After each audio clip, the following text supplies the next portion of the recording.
Bonjour family and welcome back to Stats 24 basketball video predictions. Today we'll be taking a look at these weekend games as we're going on first tonight with the Warriors versus the Lakers, LeBron James versus Steph Curry, two elites of the game, two superpowers in the modern era. It is coming to an end slowly, but the fans, this is for the fans.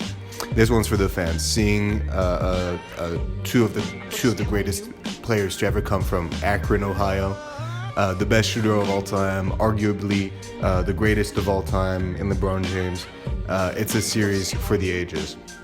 Not only is this series stacked with star power, you have Anthony Davis, Draymond Green, Klay Thompson, Jordan Poole as a rising player, Andrew Wiggins, who's already set as a great player, Austin Reeves, can't forget about him either. He's basically the Lakers' Jordan Poole. Rui Hachimura, they both have stacked teams. It's going to be an incredible game. We can't wait to see it personally. On one side you have Steph Curry, who drops a 50 bomb in a Game 7 versus the third seed, the Sacramento Kings. That in itself is incredible. Then you have an aging LeBron James who can put up 20 points and 20 rebounds in a game versus the second seed in the West, So, yeah. For this game, of course, we'll be looking at LeBron James. He'll be going off with AD. I think both offensively and defensively, they can, of course, they can do it on both ends of the court. On the Warriors, though, of course, who else do you expect but Curry? He had a little bit of a offensive issue in the last game. LeBron James and AD's blocks are on another world compared to the Kings. The Kings defense isn't terrible, but it's not the Lakers. It's not the GOATs. So yeah, for this game we take the Warriors to tie up the series 1-1. We predict that Steph Curry is gonna go off with Klay and or Jordan Poole. Of course, Andrew Wiggins will drop his 20 plus points as usual. We expect this game to be a huge back and forth, but yeah, we'll take the Warriors as they're the heavy favorites to win with 1.42 odds at the moment compared to the Lakers 3.0. Next up, we have Philly versus the Celtics. So this game is not tonight, but tomorrow night. It is taking place in Philadelphia, arguably one of the best series in this playoff so far. That, of course, is because there are two superpowers in the East. Of course, the second and the third seed. This game has MVP runners in Jason Tatum and Jaylen Brown, and then you have on the other side the assist king James Harden, who's had a terrific season as a point guard this season. Fantastic. He is not the old James Harden we used to know, the high-scoring James Harden, the three-point taker James Harden, but he is the playmaking James Harden. I think the one that is greatly needed for Embiid's team. Speaking of which, Embiid just won the MVP. Congratulations to him. Unfortunately, he wasn't able to make a big impact on last night's game versus the Celtics. He flopped a lot. He fell a lot. The usual Embiid stuff. I love Embiid. I think a lot of people love Embiid, but he was just not him yesterday. And on the Celtics side, Jason Tatum scored 7 points, had 7 rebounds. It's pretty decent. Had 3 assists and a shot 1 for 7 from the field, 14% from the field. That's nothing. Most of his points came from the free throw line. That's all right. When 5 of your 7 points come from the free throw line in a playoff series. Luckily for the Celtics, they won. Or luckily for Tatum, the Celtics won thanks to Jaylen Brown, who Batman. He's gonna go off. But yeah, it's a great series so far. Tomorrow night, we really expect the Sixers to come up and win at home. They cannot lose away if they want to continue how the series goes. With the first game secured, the away win where Harden dropped 45 points, that was great. Now just keep it going. For sure, you lost game 2, you're in the Garden. Now you're in game 3, you're in Philly. Embiid is back. Embiid is healthy, somewhat. At least I think he's healthy enough to make enough damage to the Boston offense and defense at the same time. So for this game, we'll be taking the Philadelphia 76ers as the winners of Game 3 tomorrow night, as the odds are currently 2.00, and for the Celtics are 1.82. So even though the Celtics are the slight favorites to win this game, I think it'll be difficult to get through Philly. Of course, we all know their fan base, and we know what Embiid is capable in the playoffs. Tomorrow night as well, as the Denver Nuggets are headed to Phoenix for Game 3 of this series. So far, the first series of this round, the Nuggets won for the first 2 games at home. What do you expect there? The Nuggets, Nikola Jokic, Jamal Murray, who's having somewhat decently good playoff season. A lot more people were expecting a lot more from the player, but first playoff since the 2-season injury. Same for MPJ, Michael Porter Jr. He did great in round 1, but it was against the Timberwolves. Now he has to step it up a little bit. He was averaging 17 points in the playoffs before round 2. Now he's averaging 13 to 14 points, I believe. So a little bit of a step down, but definitely something to work on, and something that's achievable throughout these playoffs. Of course, you have Jokic. He's passing a lot. He's rebounding a lot. If he wants to score a lot, he will.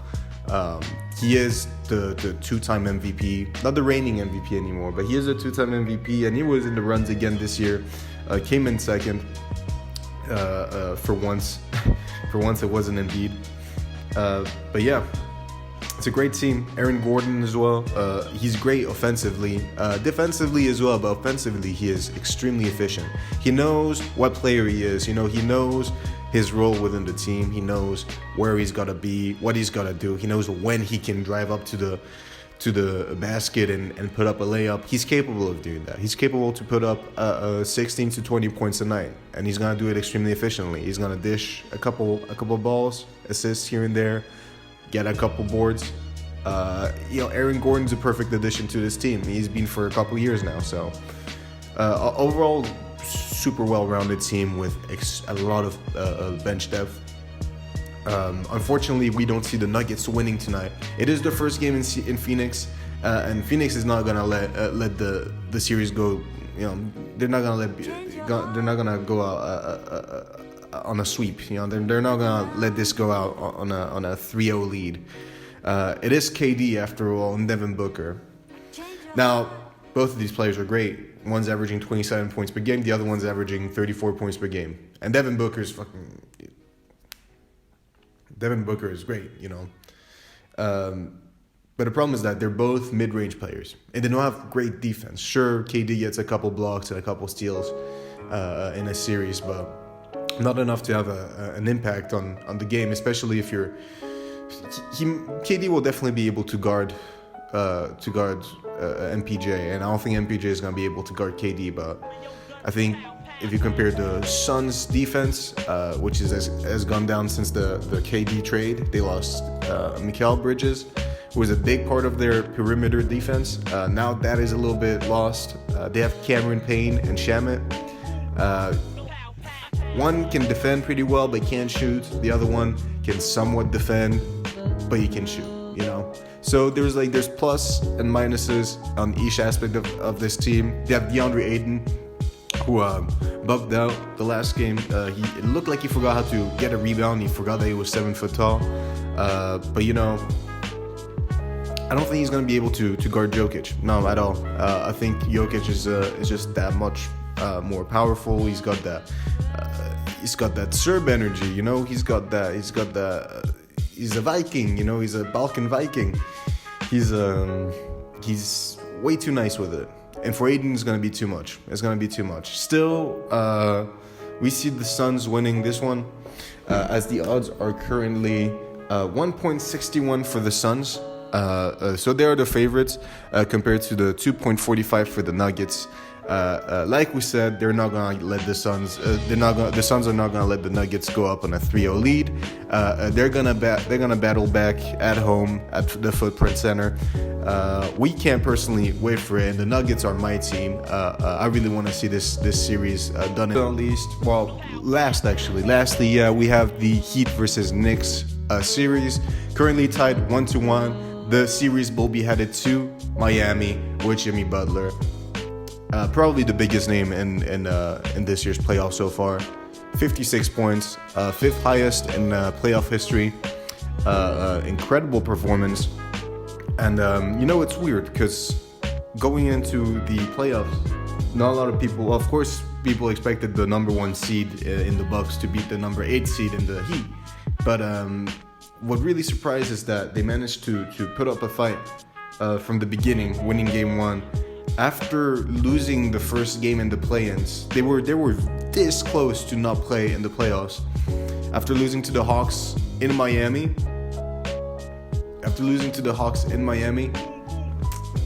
it was a lot of people thought this is done deal. Chicago, even if it's the Heat that go through, no one's gonna beat the Bucks. The Bulls would have gone through, would have beat the Heat in the play-in, and would have gone against the Bucks in the first round. The Bucks would have won. But this is playoff Jimmy we're talking about. Jimmy G Buckets, Jimmy Butler. There's so many names you can call him just for the reason that he's the greatest. A lot of people compare him to Michael Jordan. A lot of people, there's these allegations that he's his son. Maybe it is, maybe it's not. What I can tell you though is that he is very similar to MJ. He knows how to carry a team. He's a true leader. And I think it shows in this series already. They won in the Garden. Again, they won game 1 in the series. Something is important to say is that they will be playing game 1 away. They'll always be on the road. They'll never have home court advantage. So the fact that they're pulling off this fight at this stage of the competition is pretty impressive. They lost game 2 by not a lot, but they did win game 1 by not a lot as well. So it is a very tight series between the Knicks and the Heat. During the regular season, there was a lot of back and forth between the Knicks and the Heat, shifting between the 5th to 6th to 6th to 7th seed constantly. Also in that battle was the Pacers before they all got injured. Would it be interesting to see them in the playoffs, but unfortunately we'll have to wait next year maybe. But so far, the Knicks extremely surprising as well. A lot of people saw the Cavs, but I think they showed how much better they are when it comes to big moments and how inexperienced the Cavs, the young Cavs team is compared to, of course, the mighty New York. You have Julius Randle, you have Jalen Bronson, who made it to the conference finals last year against the Warriors. You have RJ Barrett, who's a young talent. Obi Toppin, young talent as well, who somehow gets even hotter in the playoffs. But during the regular season, cold. All he can do is jump, but he's shown at least in the playoffs he can use it to his advantage and to the team's advantage, of course. So for Game 3, which is taking place Saturday night in Miami, we'll be taking the Miami Heat as the winners, as the odds are currently 1.65. They are the favorite to win. The Knicks odds are 2.35, a little bit higher. But yeah, we take the Miami Heat for the winner of Game 3. Thanks a lot for watching, everyone. If you enjoy this type of content and videos, please let us know in the comments. Let us know on our social media pages. You can find us on Twitter, TikTok, and Facebook mainly. Of course, you can check out stats24.com for stats and predictions. You can also check Betway for odds and overall bets. Thanks again for watching, and make sure to like and subscribe.